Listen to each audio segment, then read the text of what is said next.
Fala, Gabeira!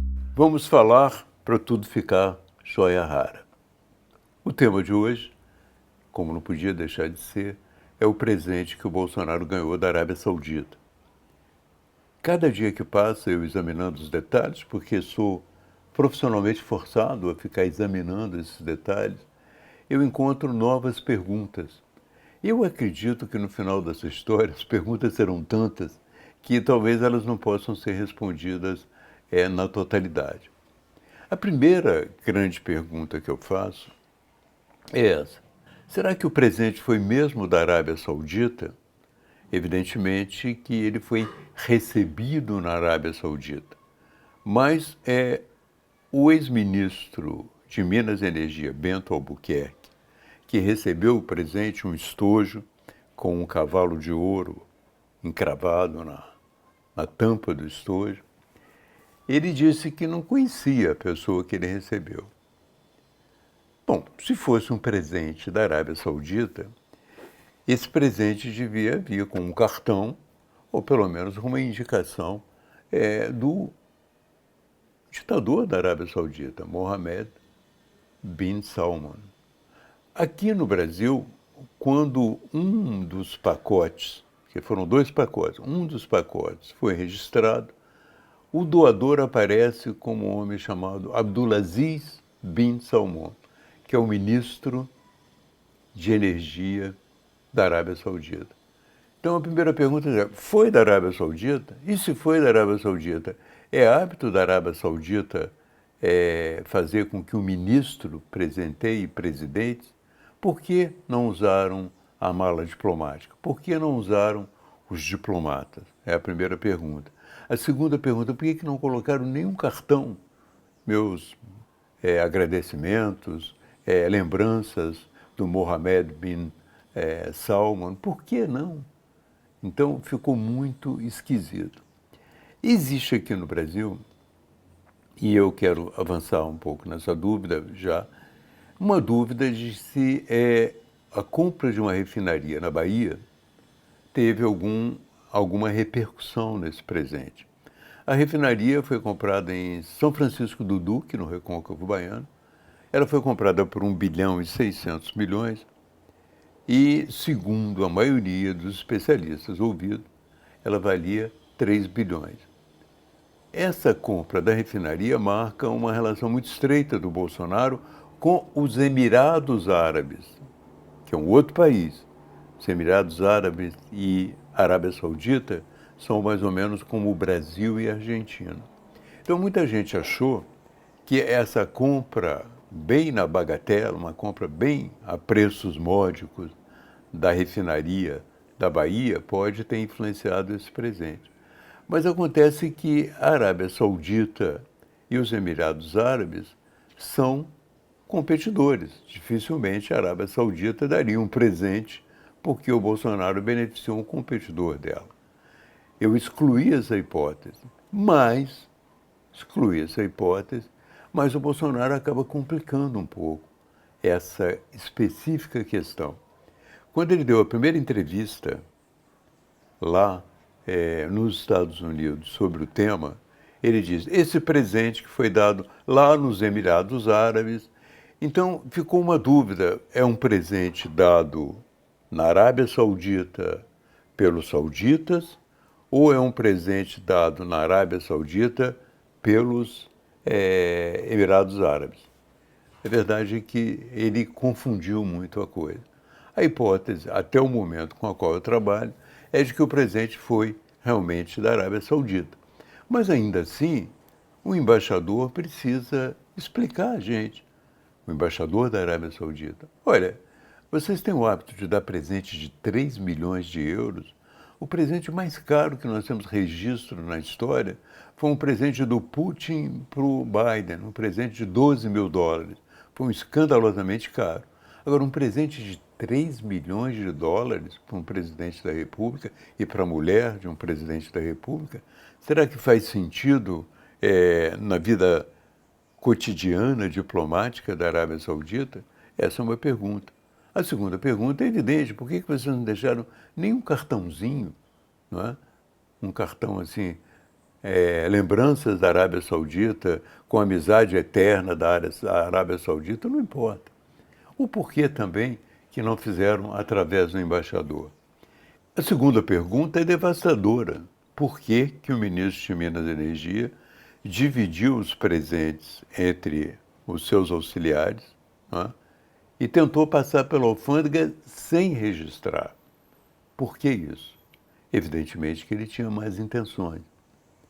E eles acondicionaram tão mal o presente que um deles passou esse presente que o Bolsonaro levou com ele. O segundo, que ficou retido na alfândega, o cavalo, que de uma certa maneira estava afixado no estojo, veio com as 3 pernas quebradas. Então eles deterioraram, degradaram o presente, né? Tentaram entrar com ele clandestinamente e disseram que era para a primeira-dama do Brasil na época, a Michele Bolsonaro. Portanto, não havia a mínima condição deles passarem com esse presente na alfândega de 3 milhões de euros, porque precisava ser registrado. Era preciso que eles dissessem que era um patrimônio do Brasil. A alfândega disse para eles: olha, vocês podem passar com o presente, mas vocês têm que declarar como um patrimônio do Brasil, porque essa é a lei. Eles disseram: não, a gente não vai declarar. Então, foi uma segunda irregularidade aí, demonstrando má fé. Bom, a vida seguiu, não é? O presente ficou retido e o Bolsonaro fez inúmeras tentativas para retirar esse presente. A última tentativa de retirar esse presente da alfândega foi em 29 de dezembro de 2022, já com o Lula eleito. E essa tentativa foi patética, porque o Bolsonaro mandou um sargento da Marinha, que trabalha no gabinete dele, a Guarulhos, onde está instalada a alfândega, onde estão também depositadas as joias apreendidas. E esse sargento da Marinha levou um ofício do oficial de gabinete do Bolsonaro, Mauro Cid, que é um oficial já conhecido, e tentou fazer com que as joias fossem liberadas. Acontece que ele não tinha o documento indicando que as joias seriam colocadas no patrimônio brasileiro. Isso não foi possível, eles não entregaram. Ele tentou dar 2 carteiradas, ele ligou o telefone e falou: fala com o Mauro Cid do gabinete do presidente da República. O funcionário da alfândega disse: não vou falar por telefone. De novo, ele tentou uma outra telefonema e não conseguiu. Mas nesse episódio, vocês observem bem, esse sargento da Marinha deu o que nós chamamos na gíria popular uma grande bandeira. Porque ele falou o seguinte: olha, lá em Brasília está tudo calmo, nós queremos essas joias porque não queremos deixar nada para o novo governo. Olha, se você não quer deixar nada para o novo governo, significa que você quer levar as joias contigo.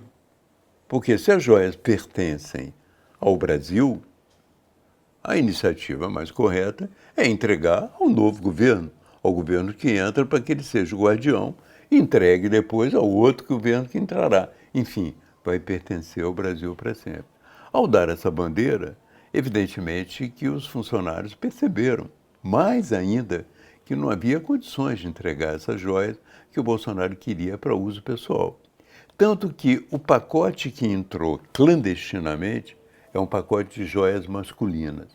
Ele tem uma espécie de rosário que os muçulmanos usam, ele tem um relógio que deve custar R$150 mil, ele tem uma abotoadura e ele tem uma caneta.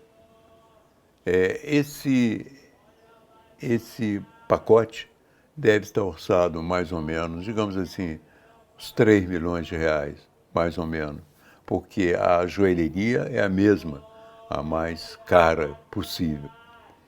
O Bolsonaro resolveu ficar com esse pacote pessoalmente e configura também uma irregularidade. Por quê? Entrou no Brasil clandestinamente e ele se apropriou pessoalmente, quando, na verdade, teria que pagar na alfândega o imposto pela entrada desse material no Brasil. Esse imposto é de 50%. E quando não se declara, dobra. Então ele teria que pagar 100% do custo dessas joias que ele levou.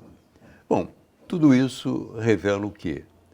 Revela que o Bolsonaro se complicou muito com esse caso da joia. Ele sempre tentou passar a ideia de um homem simples, um homem desinteressado em bens materiais, o que é contraditório com a prática dele de comprar muitos imóveis com dinheiro de rachadinhas, né? Bolsonaro foi denunciado por comprar inúmeros imóveis e foi denunciado também por fazer rachadinha. Tudo indica, considerando a trajetória dele, que o dinheiro que ele conseguia das rachadinhas, ele capitalizava e fazia a compra de imóveis. Isso está registrado em cartórios. Por quê? Porque a maioria, ou uma grande parte, dos imóveis que ele comprou com dinheiro vivo. Bolsonaro se gaba de ter feito o Pix, mas na verdade ele sempre usa dinheiro vivo.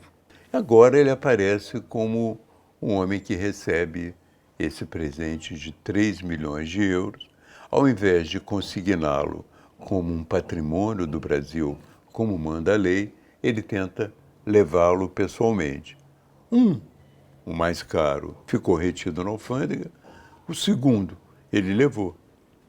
Então agora ele vai ter que responder por várias questões. Ele vai ter que responder, em primeiro lugar, por que ele levou um presente que entrou clandestinamente no Brasil. Ele é cúmplice desse descaminho do presente e é cúmplice também dessa irregularidade. Outra maneira de desmentir é explicar por que ele recebe um presente de 3 milhões de euros. O que houve na relação dele com a Arábia Saudita que justificasse esse presente de 3 milhões de euros? Com os Emirados Árabes até que há algo que justifique uma compra barata de uma refinaria, a compra de metrô, a compra de uma estrada no Brasil pelo Fundo Solidário dos Emirados Árabes, que chama Mubalada. Mas não há indicações que isso tenha acontecido até o momento. Ele deve ter recebido da Arábia Saudita. Mas nós precisamos saber da Arábia Saudita se esse presente foi dado mesmo. Porque quando chegou ao Brasil, o ministro Bento Albuquerque disse que foi um presente do ministro da Energia de lá, quando na verdade deveria ser do príncipe regente. O segundo ponto, não é?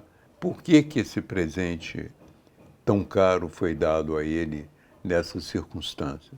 Nós temos muitas perguntas para responder e acho que o Bolsonaro ficou muito mal na história.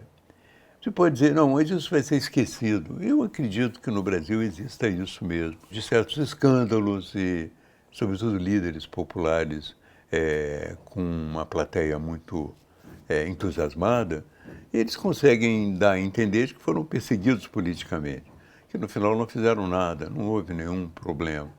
Mas, de qualquer forma, ficou muito estranho para o Brasil. Em primeiro lugar, receber um presente dessa envergadura, desse valor, e não ter um sistema de registro, não realizar o registro adequado desse presente tão valoroso. Segundo lugar, que fica problemático, são as relações com esses países árabes. O que, afinal, que é a Arábia Saudita? A Arábia Saudita disse que ia investir 10 bilhões no seu fundo, que deve chamar FIP, o fundo na Arábia Saudita, aqui no Brasil. Não rolou. Né? Eles criaram um grupo com o Brasil para instalar no Brasil fábricas de fertilizantes. Porque houve um grande problema com fertilizantes depois da guerra na Ucrânia. O Brasil precisa de fertilizantes, a Arábia Saudita também precisa de fertilizantes. Criaram um grupo para instalar fábricas de fertilizantes no Brasil. Mas isso está na conversa ainda.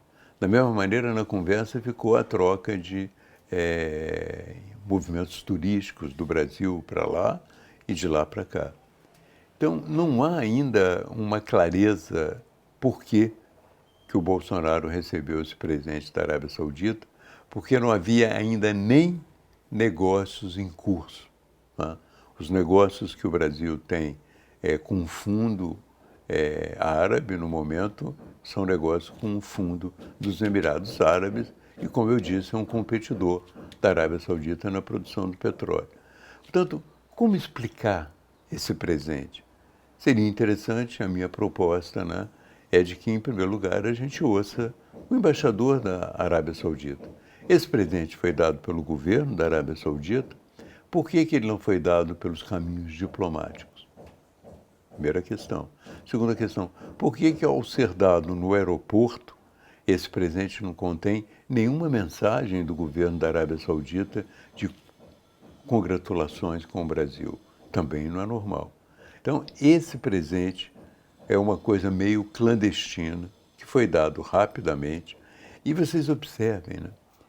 O ministro de Minas e Energia, Bento Albuquerque, recebeu o presente e armou toda essa atrapalhada de entrar clandestinamente com a joia. Ele diz o seguinte: olha, eu recebi de uma pessoa que eu não conheço. Eu não sei quem é a pessoa que me deu. É absolutamente absurdo. Existe uma foto dele recebendo o presente e ele registra o presente como dado pelo Abdulaziz bin Salman, que é o ministro de Energia. Então, esse Bento Albuquerque, que é um contra-almirante, né, um oficial das Forças Armadas, devia depor e falar a verdade.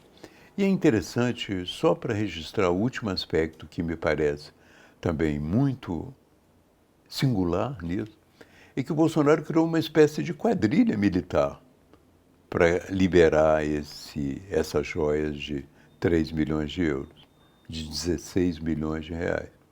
Primeiro, ele envolveu o ministro de Minas e Energia, que é um contra-almirante. Os oficiais que tentaram passar clandestinamente na alfândega são oficiais também das Forças Armadas. O sargento que foi tentar liberar lá é um sargento da Marinha. E o coronel Mauro Cid, que tentou também mandar um ofício, tentou dar uma carteirada lá na alfândega, também é das Forças Armadas. E só para completar, como se tivesse Marinha e Exército, só não. O Bolsonaro mandou o sargento da Marinha lá, em Guarulhos, num avião da FAB. Por que ele foi no avião da FAB? Porque se ele pegasse as joias, ele voltaria com as joias no avião da FAB e não passaria mais por raio-x. Não teria um inconveniente das joias caírem pela segunda vez, né? Se ele saísse com as joias de lá. Ele teria que passar pelo raio-x, ele não tinha documento nenhum, não estava levando, as joias cairiam. Se ele conseguisse liberar na carteirada as joias em Guarulhos, quando o oficial fosse tomar o avião de volta para Brasília, teria que passar de novo pelo raio-x. Então o avião da FAB serviria para isso, ele ia direto no avião da FAB e voltaria para Brasília sem se queimar. Acontece que tudo isso não deu certo. Hoje o que nós temos são joias de 16 milhões de reais que devem ir para o patrimônio brasileiro. Discute-se o que fazer com essas joias. Seria interessante, no meu entender, há quem ache que essas joias devem ser leiloadas e o dinheiro ir para o Tesouro Brasileiro. Mas, no meu entender, se a Arábia Saudita reconhecer oficialmente, através do seu diplomata e do seu governo que deu esse presente, a melhor coisa que o Brasil faria é devolver oficialmente esse presente à Arábia Saudita e dizer que o Brasil não aceita esse presente porque ele entrou ilegalmente e que numa outra oportunidade, se houver algum tipo de troca de presentes, as coisas precisam ser feitas de uma maneira legal e transparente. Eu acho que essa deveria ser a posição do Brasil, embora se fale muito em leiloar, em guardar no museu. A verdade é que se a Arábia Saudita reconhecer oficialmente que deu esse presente, reconhecer que deu esse presente sem nenhuma formalidade, que deu esse presente sem nenhum cartão, enfim, que deu esse presente de uma forma um pouco irregular diplomaticamente, vamos devolver para a Arábia Saudita e dizer o seguinte: olha, fiquem com o seu presente, quando houver uma troca de presente nova, nós o faremos de uma maneira legal e transparente. Essa é a minha posição. Não vai vigorar. Eu sei que as pessoas vão querer ficar com a joia, vender, leiloar, enfim. Mas, de qualquer maneira, no meu entender, é que o Brasil devia fazer. Bem, para ficar tudo joia rara, como eu disse no princípio.